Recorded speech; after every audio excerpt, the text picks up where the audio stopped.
Sejak awal mula peradaban, Nusantara telah menjadi pusat dunia untuk mencari ilmu.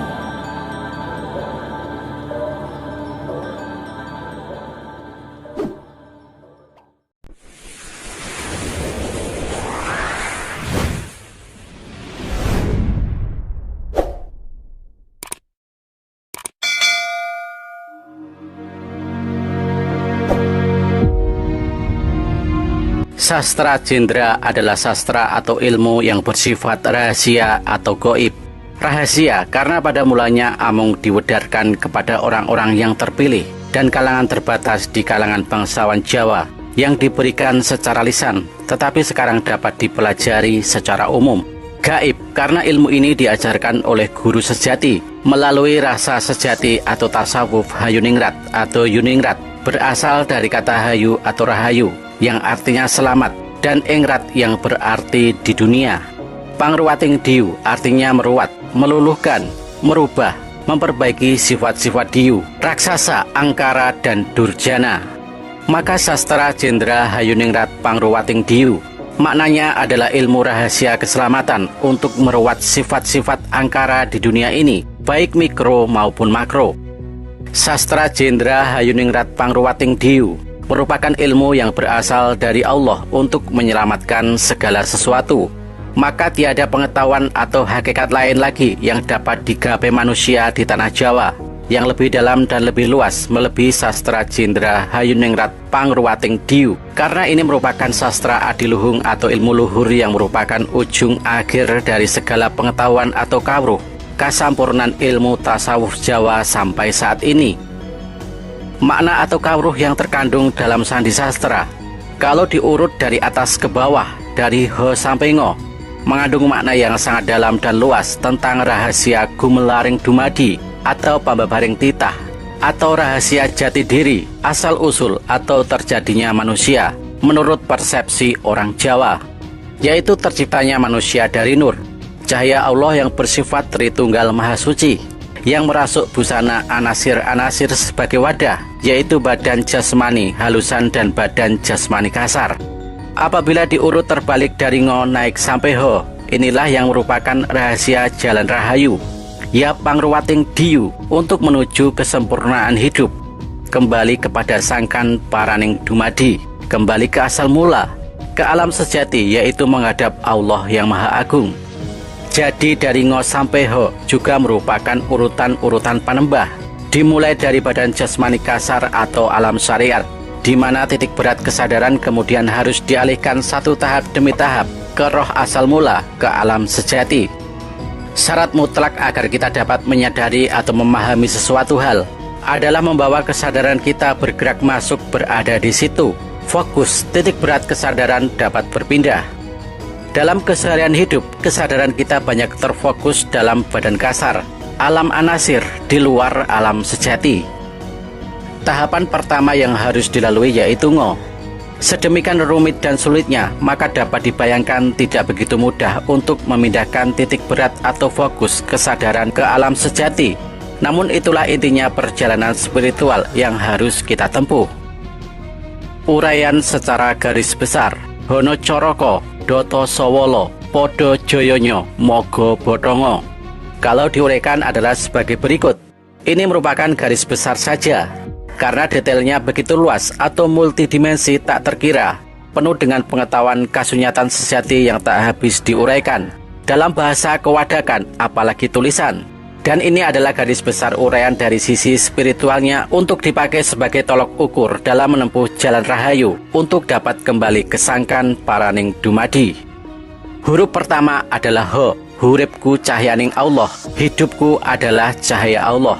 Sebelum ada apa-apa, sebelum ada alam semesta beserta isinya ini tercipta, adalah sang hidup atau al-hayu, ya Allah, ya Ingsung, yang ada di alam awang uwung, yang tiada awal dan akhir, yaitu alam atau keadaan Allah yang masih rahasia atau alam sejati. Itulah kerajaan Allah ya Ingsung. Sebelum alam semesta tercipta, Allah berkehendak menurunkan roh suci, ya cahaya Allah. Ya cahaya Allah itulah hidupku. hidup kita yang maha suci. Alam sejati adalah alam yang tidak mengandung anasir-anasir atau unsur-unsur hawa seperti air dan bumi atau tanah yang berada di dalam badan manusia, di mana cahaya Allah bersemayam. Alam sejati diselubungi atau menyelubungi dua alam beranasir, yaitu halus dan kasar. Dapat pula diartikan badan manusia berada di alam sejati. Huruf kedua adalah No. Nur hurip cahya wewayangan. Nur hidup cahaya yang membayang. Hidup merupakan kandang nur yang memancarkan cahaya kehidupan yang membayang, yang merupakan rahasia Allah. Kehidupan yang maha mulia, Tritunggal Maha Suci, berada di pusat hidup, yaitulah kerajaan Allah. Sang Tritunggal adalah Allah Ta'ala atau Gusti Allah atau Pangeran atau Suksma Kawekas, Ingsung atau Guru Sejati atau Suksma Sejati, dan Roh Suci atau Nur Pepanjer atau Nur Muhammad. Diuraikan di atas bahwa ketiga alam, yaitu badan kasar, badan halus, dan alam sejati, mengambil ruang dalam badan jasmani keduanya secara bersamaan. Namun kebanyakan kita manusia tidak ada belum menyadari akan alam sejati atau samar-samar. Nur hidup bagaikan cahaya yang samar membayang. Huruf ketiga adalah Co. Cipta rasa karsa kuwasa. Cipta rasa karsa kuasa. Nur hidup memberi daya kepada rasa atau rahsa jati atau sir. Artinya cahaya atau nur atau roh suci. Menghidupkan rasa atau rahsa jati atau sir yang merupakan sumber kuasa, maka bersifat maha wisesa. Rasa atau rahsa jati atau sir menghidupkan roh atau suksma yang mewujudkan adanya cipta, maka bersifat maha kuasa. Huruf keempat adalah Ro. Rasa kuwasa tetunggaling pangreh. Rasa kuasa akan adanya satu-satunya wujud kendali atau yang memerintah. Rasa sejati yang memberi daya hidup roh atau sukma, sehingga roh atau suksma dapat menguasai nafsu atau sedulur lima, sehingga terjadilah sifat maha tinggi. Huruf kelima adalah Ko. Karso kuwasa kang tanpa karso lan niat. Karso kuwasa tanpa didasari oleh kehendak dan niat. Yang mendasari adanya kuasa agung adalah kasih yang tulus, tanpa kehendak dan tanpa niat. Pamrihnya hanyalah terciptanya kasih yang berkuasa, memayu hayuning jagat kecil dan jagat agung. Huruf keenam adalah Do. Dumadi kang kinarti. Tumitah atau menjadi ada atau terjadi dengan membawa maksud, rencana, dan makna. Ini berkaitan dengan karso Allah menciptakan manusia, makhluk lain, dan alam semesta beserta isinya yang sesuai dengan rencana Allah. Aksara yang ketujuh adalah To. Tetap jumeneng ing dat kang tanpa niat. Tetap berada dalam zat yang tanpa niat. Dat atau zat tanpa bertempat tinggal, yang merupakan awal mula adalah dat yang maha suci, yang bersifat esa, langgeng, dan eneng. Hidup sejati kita menyatu dengan dat, ada di dalam dat. Maka di dalam kehidupan saat ini, agar selalu selaras dengan dat yang maha suci. Situasi tanpa niat atau mati sakjroning urip, atau mati di dalam hidup, dengan kata lain hidup di dalam kematian, seyogyanya selalu diupayakan. Huruf ke-8 adalah So. Sifat hono kang tanpa wiwit. Sifat ada tanpa awal. Ini adalah sifat sang hidup, Allah di alam sejati. Tiada awal dan tiada akhir. Demikianlah pula hidup sejatinya manusia sudah ada sebelumnya. Tiada awal mula, bersatu di alam sejati yang langgeng, yang merupakan kerajaan Allah, ya sangkan paraning dumadi. Huruf yang ke-9 adalah Wo. Wujud hono tan kena kinira. Wujud ada tiada dapat diuraikan atau dijelaskan. Adanya wujud namun tiada dapat diuraikan dan dijelaskan. Ini menerangkan keadaan Allah yang serba samara, tiada rupa, tiada bersuara, bukan lelaki, bukan perempuan, bukan waria, tiada terlihat, tiada bertempat, dijamah, disentuh, tiada dapat. Sebelum adanya dunia dan akhirat, yang ada adalah hidup kita. Huruf ke-10 adalah Lo. Lali eling wewatesane. Lupa dan ingat adalah batasannya. Untuk dapat selalu berada di dalam jalan hayu atau rahayu, maka haruslah selalu eling atau ingat akan sangkan paraning dumadi, dan eling atau ingat akan yang menitahkan atau sumber hidup, yakni Allah Subhanahu wa Ta'ala. Selalu ingat akan tata laku setiap tindak tanduk yang dijalankan agar selaras dengan karso Allah. Lali atau lupa akan menjauhkan dari sangkan paraning dumadi dan menjerumuskan ke dalam kegelapan.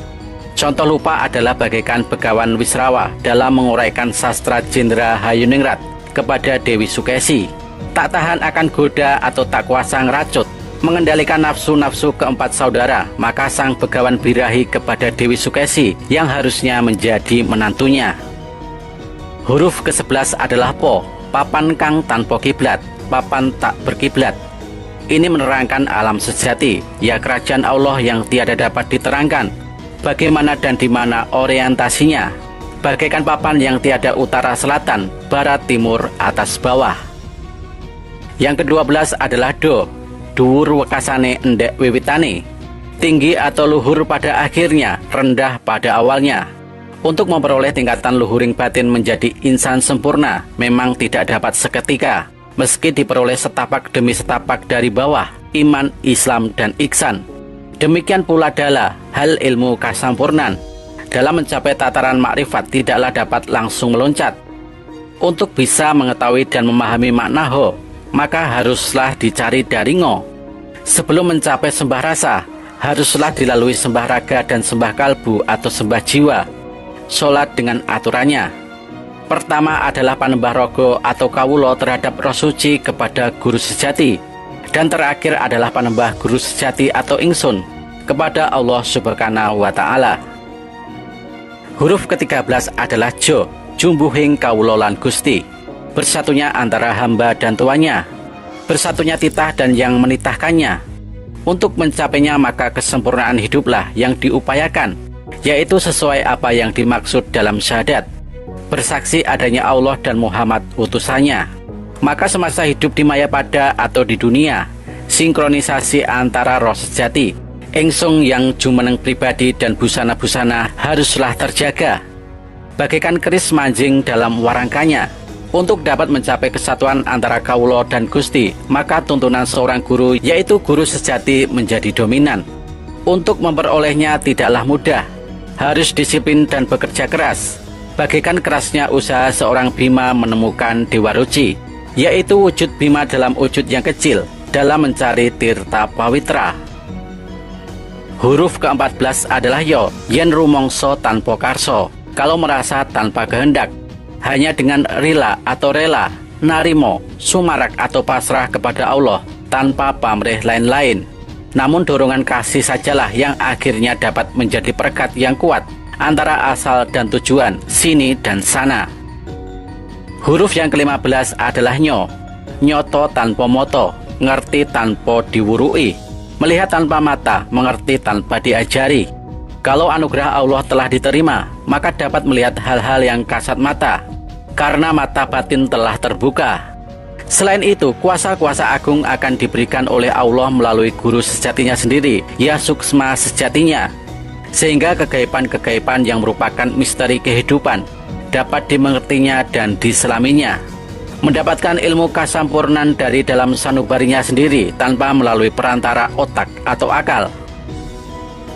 Huruf ke-16 adalah mo, mati bisa bali atau mati bisa kembali. Kasih Allah yang luar biasa selalu memberikan ampunan kepada setiap manusia yang mati terjatuh dalam dosa dan salah. Matinya raga atau badan wadak hanyalah matinya keempat anasir yang tadinya tiada, kembali tiada. Namun roh yang sifatnya kekal tidak mati namun kembali kepada Allah Subhanahu wa Ta'ala, ya kerajaan Allah yang tiada awal dan akhir. Namun apabila selama hidupnya di Mayapada tidak sesuai dengan karso Allah, melupakan Allah dan ajaran guru sejati, maka tidak dapat ngeracut busono kamanungsanya untuk tindakan-tindakan budi luhur, maka tidaklah langsung kembali ke alam sejati, maka harus mendapatkan balasan sesuai bobot kesalahannya untuk mempertanggungjawabkan semua tindakannya. Huruf ke-17 adalah go, guru sejati kang muruki, guru sejati yang mengajari. Sumber segala sesuatu adalah Allah yang dipancarkan melalui sang guru sejati atau ingsung, maka hanya kepadanya lah tuntunan harusnya diperoleh. Petunjuk guru sejati hanya dapat didengar dan diterima apabila sudah dapat berhasil meracut busana kamanungsanya. Di sini akan tercapai guruku ya aku, muridku ya aku. Huruf ke-18 adalah bo, Bayu Sejati kang andalani. Dengan bantuan Bayu Sejati, daya kekuatan sejati yang merupakan bayangan dari kekuatan Allah lah yang mendorong pencapaian tingkat-tingkat yang lebih tinggi atau maksud-maksud spiritual yang berarti. Huruf yang ke-19 adalah To, rukul soko niat, tumbuh atau muncul dari niat.